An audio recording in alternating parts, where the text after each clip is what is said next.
Dear students, welcome to my classroom. అభ్యాసము 12.3లోని సమస్యలు మనం సాధిస్తున్నాం. దానికి కొనసాగింపుగా ఈరోజు మూడో సమస్య, క్రింది భాగాహారములను చేయండి. మొదటిది 49x - 63 డివైడెడ్ బై 7. మరి ఇచ్చినటువంటి సమస్యని మనం భిన్న రూపంలో రాసుకుంటాం. ఇది ఒక సమాసాన్ని ఏకపది చేత భాగించడం లాగా ఉంది కాబట్టి దీన్ని మనం లవంలో ఎన్ని పదాలుంటే అన్ని భిన్నాలుగా విభజించుకుంటాం. అంటే 49x/7 మైనస్ 63/7 లాగా. లేదా మనం ఏం చేయొచ్చు, ఇంకా కావాలంటే ఈ 49, 63ల యొక్క ఉమ్మడి కారణాంకాన్ని బయటికి తీసి రాసుకుంటాం. అంటే 7 × 7x - 9/7. ఇప్పుడు 7కి 7 క్యాన్సిల్ అయిపోతే మనకు మిగిలేది 7x - 9. కాబట్టి 49x - 63 divided by 7 is equal 7x - 9. అంటే ఇక్కడ మనం ఏకపది చేత సమాసాన్ని భాగించేటప్పుడు మనం ఏం చేసాం గతంలో, ఈ విధంగా మనం ఉమ్మడి కారణాంకం బయటికి తీయకుండా భిన్నాలుగా విభజించుకున్నాం. ఇక్కడేమో ఉమ్మడి కారణాంకం బయటికి తీసి ఒకేసారి కొట్టివేయడం జరిగింది. సో ఈ రెండు పద్ధతుల్లో ఏ పద్ధతి చేసుకున్నా కూడా మనకు నష్టం లేదు. రెండో సమస్య చూద్దాం. 12x × 8x - 20 divided by 4 × 2x - 5. So ఇచ్చిన సమస్య రాసుకున్నాం, భిన్న రూపంలో రాసుకుందాం. ఇప్పుడు పైన మనకు 8x - 20 ఉంది, కింద 2x - 5 ఉంది. ఈ 8x - 20లో 8, 20లో ఉమ్మడి కారణాంకమైనటువంటి 4, 8, 20లో ఉమ్మడి కారణాంకం 4 కదా, 4 చేత 8 పోతుంది, 20 పోతుంది. సో 8, 20ల గరిష్ట ఉమ్మడి కారణాంకమైనటువంటి 4ని బయటికి రాస్తూ 12x × 4 × 2x - 5. 4 చేత 8 2లో పోతుంది, 20 5లో పోతుంది. కాబట్టి ఇప్పుడు ఈ 4 × 2x - 5 పైన కింద లవహారాల్లో ఉంది కాబట్టి దాన్ని క్యాన్సిల్ చేసుకుంటే మనకు మిగిలేది 12x. సో ఇవ్వబడిన భాగాహారం యొక్క సమాధానం 12x అవుతుంది. తదుపరి మూడవ సమస్య, 11a³ b³ × 7c - 35 divided by 3a² b² × c - 5. So ఇవ్వబడిన సమస్యను రాసుకుందాం. దాన్ని భాగాహారాన్ని భిన్న రూపంలో రాసుకుంటే లవంలో ఉన్న 7c - 35లో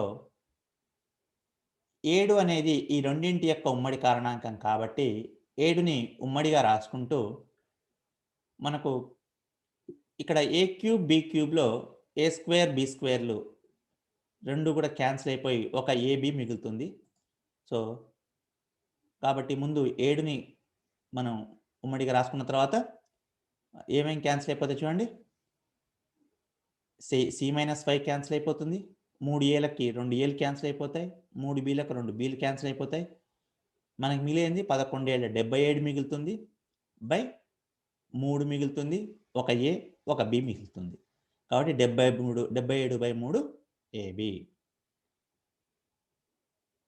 నెక్స్ట్ ఇంకొక సమస్య చూద్దాం. 54 LMN × L+M × M+N × N+L divided by 8 LMN × L+M × N+L. So ఇవ్వబడిన భాగాహారం, దాన్ని భిన్న రూపంలో రాస్తున్నాం. ఒకసారి గమనిస్తే మనకి ఇక్కడ LMNకి LMN క్యాన్సిల్ చేసుకోవచ్చు, L+Mకి L+M క్యాన్సిల్ చేసుకోవచ్చు, N+Lకి N+L క్యాన్సిల్ చేసుకోవచ్చు. 8 54 గాసాక మనకు 2 కాబట్టి 2 27 2 4లో క్యాన్సిల్ చేయొచ్చు. సో ఆ విధంగా క్యాన్సిల్ చేసుకుంటే 27/4 M+N మిగులుతుంది. సో మన సమాధానం 27/4 M+N. మరి ఒక సమస్య చూద్దాం. 36 × x + l × x² + 36 into x plus 4 into X square plus 7x plus 10 divided by 9 into x plus 4. So భిన్న రూపంలో రాసుకుంటే ఎక్స్ ప్లస్ 4 లవహారాల్లో రెండిట్లో ఉంది కాబట్టి క్యాన్సిల్ చేసుకుంటాం. 9 చేత 36 4లో పోతుంది కాబట్టి కొట్టివేస్తే మిగిలిన 4 into X square plus 7x plus 10 మన సమాధానం అవుతుంది. ఓకే, చాలా సులభం ఇది. మరొక సమస్య చూద్దాం. ఇది ఇంకా సులభంగా ఉంది. a into a plus 1 into a plus 2 into a plus 3 divided by a into a plus 3. దీన్ని మీరు డైరెక్ట్గా సమాధానం ఊహించవచ్చు కదా. ఏకి a ప్లస్ 3కి a ప్లస్ 3 క్యాన్సిల్ అయిపోతే a plus 1 into a plus 2 మిగులుతుంది కదా. చూడండి,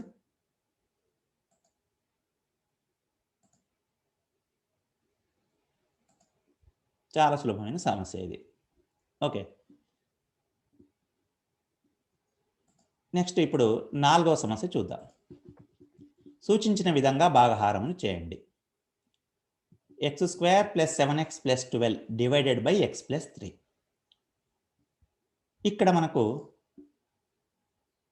ఎటువంటి సమస్య ఇవ్వబడింది ఆలోచన. సమాసాన్ని సమాసం చేత భాగిస్తున్నాం. ఏకపదిని ఏకపది చేత చూసాం, సమాసాన్ని ఏకపది చేత చూసాం. ఇప్పుడు సమాసాన్ని సమాసం చేత. కాబట్టి ఒకసారి మీరు దీన్ని భిన్న రూపంలో రాసుకున్న తర్వాత మరి ఈ పైన ఉన్న లవంలో ఉన్నటువంటి సమాసాన్ని ఏ విధంగా కారణాంకాలుగా విభజించవచ్చో ఆలోచించుకుందాం. ఇప్పుడు ఇక్కడ మనకు a square plus 2ab plus b square రూపంలో వస్తుందా? ఇది రాదు కదా. ఎందుకు? ఇక్కడ 12 ఖచ్చిత వర్గం కాదు. కాబట్టి దీనిని మనం ఏ విధంగా కారణాంక విభజన చేస్తాం? X square plus a plus b into x plus ab రూపంలో చేసుకుంటాం. కాబట్టి దీన్ని 7ని మనం ఏ విధంగా రాసుకోవచ్చు? 7 కూడితే 7 గుణిస్తే 12 వచ్చే విధంగా గతంలోనే చూసాం. మనం 3 ప్లస్ 4 3 ఇంటూ 4గా రాసుకుంటున్నాం. ఇప్పుడు దీని యొక్క సూత్రం పక్కకు రాసుకుందాం. X square into a plus b into x plus ab is equal x plus a into x plus b. కాబట్టి దీన్ని x plus 3 into x plus 4గా రాసుకోవచ్చు. కింద ఉన్న హారం x plus 3. So x plus 3కి ఎక్స్ ప్లస్ 3 క్యాన్సిల్ అయిపోతే మనకు మిగిలేది ఎక్స్ ప్లస్ 4. సో కాబట్టి ఇచ్చిన భాగహారం యొక్క సమాధానం ఎక్స్ ప్లస్ 4. ఓకే, రెండవ సమస్య. X square minus 8x plus 12 divided by x minus 6. ఇప్పుడు కూడా మనకు లవము x square minus 8x plus 12లో 12 ఖచ్చిత వర్గం కాదు కాబట్టి కూడితే -8 గుణిస్తే 12 వచ్చేలాగా మనం ఏ బీలు కనుక్కుంటాం. a plus b is equal to -8, a into b equal to 12. So -6 -2 అయితే కూడితే -8 వస్తుంది, గుణిస్తే 12 వస్తుంది. కాబట్టి మనం దీన్ని x square plus -6 plus -2 into x plus -6 into -2గా రాస్తాం.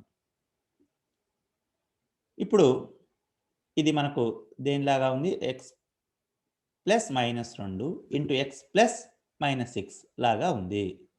కాబట్టి అంటే x -2 x -6 అవుతుంది బై x -6. ఒక x -6 క్యాన్సిల్ అయిపోతే x -2 మన సమాధానం అవుతుంది. అదేవిధంగా మరొక మూడవ సమస్య చూద్దాం. p square plus 5p plus 4 divide by p plus 1. దీన్ని నేను నేరుగా చేస్తున్నాను, మీరు అవగాహన చేసుకోండి. ఈ విధంగా ఒకే మాదిరిగా ఉన్న ప్రశ్నలు నేను మళ్ళీ వివరించడం లేదు, మీరే సొంతంగా చేసుకోవాలి. కాకపోతే మీకు ఏదైనా సందేహం వస్తే దాన్ని నివృత్తి చేసుకోవడం కోసం నేను ఇక్కడ సమస్యను సాధించి ఇవ్వడం జరిగింది. ఓకే, తర్వాత ఇంకొక సమస్య. 15ab into a square minus 7a plus 10 divided by 3b into a minus 2. So దాన్ని బాగా రూపంలో రాసుకుంటాం. ఆల్రెడీ మనకు 15 5లో క్యాన్సిల్ అవుతుంది, b క్యాన్సిల్ అవుతుందని తెలుసు. కాబట్టి ఇప్పుడు మనం చేయాల్సింది కూడితే -7 గుణిస్తే 10 వచ్చేటట్లు ఎన్నుకుంటే -2 -5 వస్తాయి. ఇప్పుడు 3 5లు బి క్యాన్సిల్ అయిపోయిన తర్వాత 5a మిగులుతుంది. దీన్ని మనం a-2 ఇంటూ a-5గా రాస్తాం. a-2 క్యాన్సిల్ అయిపోతే 5a ఇంటూ a-5 మన సమాధానం. సో మరి యొక్క సమస్య 15lm into 2p² minus 2q² divided by 3l into p plus q. So ముందు భిన్న రూపంలో రాస్తాం. అయితే ఇక్కడ ముందు లవంలో 2 ఉంది మనకు, 2p² మైనస్ 2q² ఉంది. 2 ఉమ్మడి కారణాంకం కాబట్టి దాన్ని ఉమ్మడిగా రాసుకుంటున్నాం. అదే సమయంలో 3 చేత 15 5తో భాగిస్తూ ఎల్ క్యాన్సిల్ చేస్తే 5m మిగులుతుంది. ఉమ్మడి కారణాంకం 2 రాసుకున్నాం. p² minus q² by p plus q. So మనకు 3l ఆల్రెడీ కొట్టివేసుకున్నాం కదా. ఒక్క నిమిషం దీన్ని మనం సరి చేద్దాం. సో 3l తీసేసాం మనం. ఇప్పుడు మనం ఈ p² మైనస్ q² మళ్ళీ a² మైనస్ b² రూపంలో, అంటే a plus b into a minus b రూపంలో రాస్తున్నాం. అంటే p plus q into p minus q అవుతుంది. So p plus q cancel అయిపోతే 5m into 2 into p minus q అంటే 10m into p minus q మిగులుతుంది. Okay. So మరి యొక్క సమస్య 26z³ into 32z² minus 18 divided by 13z² into 4z minus 3. So భిన్న రూపంలో రాసుకుందాం. ఇప్పుడు పైన మనకు ఒకసారి గమనిస్తే 26 13 చేత భాగించబడుతుంది. z³ నుంచి 2 zలు పోతే z ఉంటుంది. మరి 32z² మైనస్ 18లో ఉమ్మడిగా కారణాంకం ఏమవుతుంది? 2 అవుతుంది. కాబట్టి ఆ 2ని మనం రాసుకుంటే ఇక్కడ 13z² క్యాన్సిల్ చేస్తూ 2z రాసుకున్నాం. ఇక 2 ఉమ్మడిగా రాసుకుంటే 16z² మైనస్ 9 ఉంది. ఈ 16z² minus 9ని a² minus b² రూపంలో రాస్తున్నాం. అంటే అది a plus b into a minus b అవుతుంది.